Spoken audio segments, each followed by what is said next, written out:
11 साल से आपकी केंद्र में सरकार, और बांग्लादेशी घुसपैठिया आप नंबर नहीं बता पाते कितने भगाए आपने? आज बताइए कितने लोगों को आपने भगाया, कितने बांग्लादेशी घुसपैठियों को आपने हिंदुस्तान से भगाया 11 साल के अंदर? खाली राजनीति करते हैं। निश्चित रूप से महोदया, भारत की सुरक्षा सर्वोपरि है।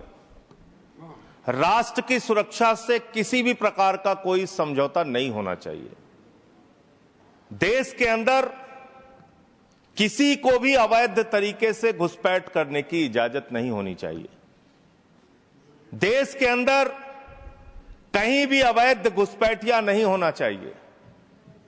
लेकिन पिछले 11 साल से इस देश के अंदर आपकी सरकार है। ज्यादातर राज्यों में डबल इंजन की सरकार है, डबल इंजन की सरकार है। ऊपर भी मोदी जी, नीचे भी मोदी जी, ऊपर भी मोदी जी, नीचे भी योगी जी, ऊपर भी मोदी जी, नीचे भी हेमंत बिस्व शर्मा जी। चारों तरफ महामानव की सरकार महोदया, महामानव की सरकार। वो तो अवतार भी कहते हैं अपने आप को, और उस अवतार की सरकार में घुसपैठ हो जा रही है।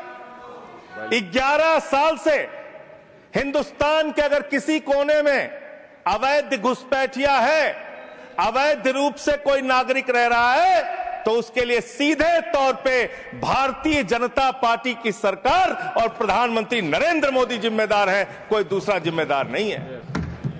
बॉर्डर की सुरक्षा महोदया किसके पास है? बॉर्डर की सुरक्षा गृह मंत्रालय के पास है। बीएसएफ लगी हुई है वहां पे।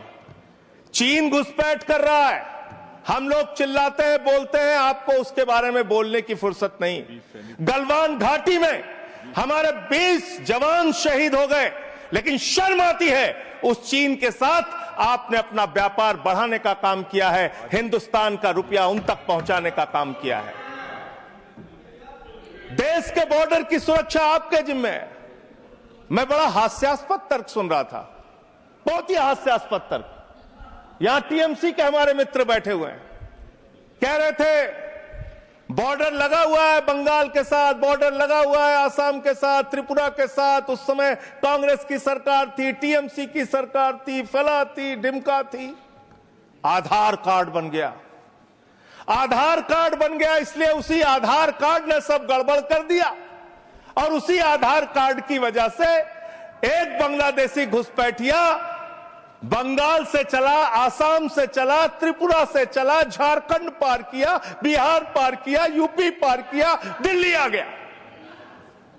और ये बेचारे देखते रहे, इन्होंने कुछ नहीं किया। और मल्लिकार्जुन खड़गे जी भी बैठे हुए हैं, ये भी राज्य में मंत्री रहे हुए हैं। माननीय लोपी साहब, प्रमोद तिवारी जी भी राज्य में मंत्री रहे हुए हैं। इन दोनों से भी पूछ ले सरकार के लोग, ये भी आपकी मदद कर देंगे। किसी राज्य के अंदर कोई व्यक्ति आ गया तब उस राज्य सरकार की जिम्मेदारी होती है, लेकिन मुझे लगता है आजकल पूरा का पूरा गृह मंत्रालय सुपरमैन की पिक्चर देख रहा है।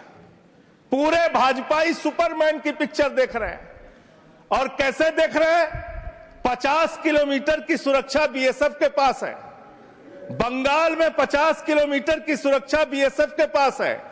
एक बांग्लादेशी खड़ा होता है, उस बॉर्डर पे खड़ा होता है जहां बीएसएफ होती है, जहां गृह मंत्रालय होता है, छलांग लगाता है वो व्यक्ति, 50 किलोमीटर छलांग मार के सीधे ममता जी के पास पहुंच जाता है। कहते ममता जी आधार कार्ड दे दीजिए। ये हो रहा है क्या? 50 किलोमीटर आप नहीं रोक पा रहे हैं, अपनी नाकामी आप नहीं बता रहे हैं। आसाम के अंदर, त्रिपुरा के अंदर, बंगाल के अंदर जो बॉर्डर है वो आपके जिम्मे है, और उसकी सुरक्षा के साथ खिलवाड़ आपने किया है, गृह मंत्रालय ने किया है, भारतीय जनता पार्टी की सरकार ने किया है। आप अपने दोस्त राज्य सरकारों के ऊपर मरते हैं। अरे आधार कार्ड तो तब आदमी मांगेगा जब राज्य की सीमा में घुसेगा। जब 50 किलोमीटर सीमा की सुरक्षा आपके जिम्मे है तो आप क्या कर रहे थे? आपकी सरकार क्या कर रही थी? और वो बांग्लादेशी सुपरमैन है, वो सीधे 50 किलोमीटर फांद के आएगा, सीधे पहुंच जाएगा 50 किलोमीटर के बाद ममता जी के पास, हमें आधार कार्ड दो। ये कैसा तर्क है? ये कैसा तर्क है? और आपने कहा भारत से भारत के अंदर कोई भी नागरिक अवैध पासपोर्ट, अवैध वीजा लेके नहीं रह सकता। लेकिन मैं दूसरी बात आपसे पूछना चाहता हूं, इसका मैं समर्थन करता हूं, बिल्कुल नहीं रह सकता। लेकिन जो हिंदुस्तान के डकैत आज विदेशों में बैठ के हमको चिढ़ाने का काम कर रहे हैं, जिन्होंने हमारी बैंकों को लूटा है, जिन्होंने आम आदमी का पैसा लूटा है, वो 20,000 करोड़ की लूट करने वाला नीरव मोदी और मेहुल चौकसी कई वर्षों से हिंदुस्तान छोड़ के बाहर बैठा हुआ है, चिढ़ा रहा है इस देश को। उस डकैत को आप पकड़ के अब तक क्यों नहीं ला पाए?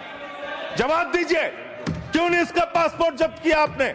ललित मोदी आपका दोस्त, आपके नेताओं ने उसको भगाया हिंदुस्तान से। 3,000 करोड़ रुपए हिंदुस्तान की बैंकों का लूट के विदेशों में बैठा हुआ है, क्यों नहीं आज तक आप उसको वापस ले पाए?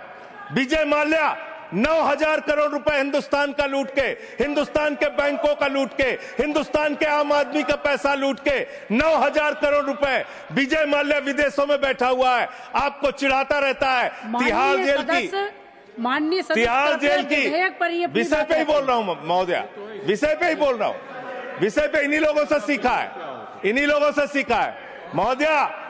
वो Vijay Mallya, I am not yielding sir, I am not yielding madam, I am not yielding. मंत्री जी को बोलने तब दिया जाए जब मैं एल्ड कर रहा हूं। आई एम नॉट एल्डिंग मैडम। अगर बिल से बाहर ही बोल रहे हैं तो बिल से बाहर भी सुनने के लिए तैयार रहे। एकदम ठीक है, जब आपका मौका आएगा आप बोलिएगा। महोदया, हम लोगों ने टीवी चैनल पे खबर देखी, विजय माल्या आएगा, तिहाड़ के बैरक में रहेगा, यहां पे उसका रोका जाएगा, यहां उसको सजा दी जाएगी। टीवी चैनल वाले खबर चला रहे थे और ये लोग भी बोल रहे थे विजय माल्या को लाएंगे। 9,000 करोड़ रुपए की लूट करने वाला विजय माल्या आज विदेशों में बैठ के चिढ़ा रहा है। और एक ललित मोदी है, उसने कौन से देश की, संजय रावत जी मुझे तो नाम में भूल गया, बानुआतू की नागरिकता ले लिया उसने। उसने कहा 1 करोड़ रुपए जमा करो, बानुआतू चलो, बानुआतू चला गया। अरे हिंदुस्तान, नितिन संदेशरा 6,000 करोड़ रुपए हिंदुस्तान का लूट के विदेशों में बैठा हुआ है, आपको चिढ़ा रहा है। और महोदया, मैं इस सदन का सम्मानित सदस्य हूं, देश के सर्वोच्च सदन का सदस्य हूं, बड़े दुख और पीड़ा के साथ आपके साथ कह रहा हूं कि इन बेईमानों का, जिन्होंने हिंदुस्तान की जनता के बैंकों में डकैती डालने का काम किया, उनको आज विदेशों में बैठा के मौज करा रहे हैं ये लोग। और मेरा पासपोर्ट जब्त है, मेरा पासपोर्ट जब्त है। क्या मैं हिंदुस्तान का नागरिक नहीं? क्या मैं इस सर्वोच्च सदन का सदस्य नहीं? मैं मेंबर ऑफ पार्लियामेंट हूं, मेरा पासपोर्ट जब्त है।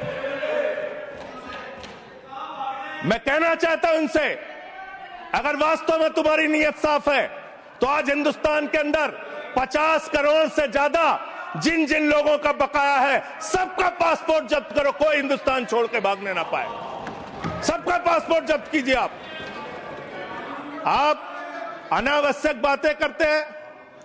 11 साल से आपकी राज्यों में सरकार, 11 साल से आपकी केंद्र में सरकार, और बांग्लादेशी घुसपैठिया आप नंबर नहीं बता पाते कितने भगाए आपने। आज बताइए कितने लोगों को आपने भगाया, कितने बांग्लादेशी घुसपैठियों को आपने हिंदुस्तान से भगाया 11 साल के अंदर। खाली राजनीति करते हैं। बंगाल का चुनाव आ रहा है, राजनीति शुरू, बिहार का चुनाव आ रहा है, राजनीति शुरू। अरे इससे ऊपर भी जाओ। और इन्होंने कितना बड़ा पाप किया वो भी बता रहा हूं, पूरे देश को सुनना चाहिए कितना बड़ा पाप किया इन्होंने। पंजाब के अंदर जो सीमा थी बीएसएफ की देखरेख में, उसको इन्होंने बढ़ा दिया, 50 किलोमीटर तक कर दिया।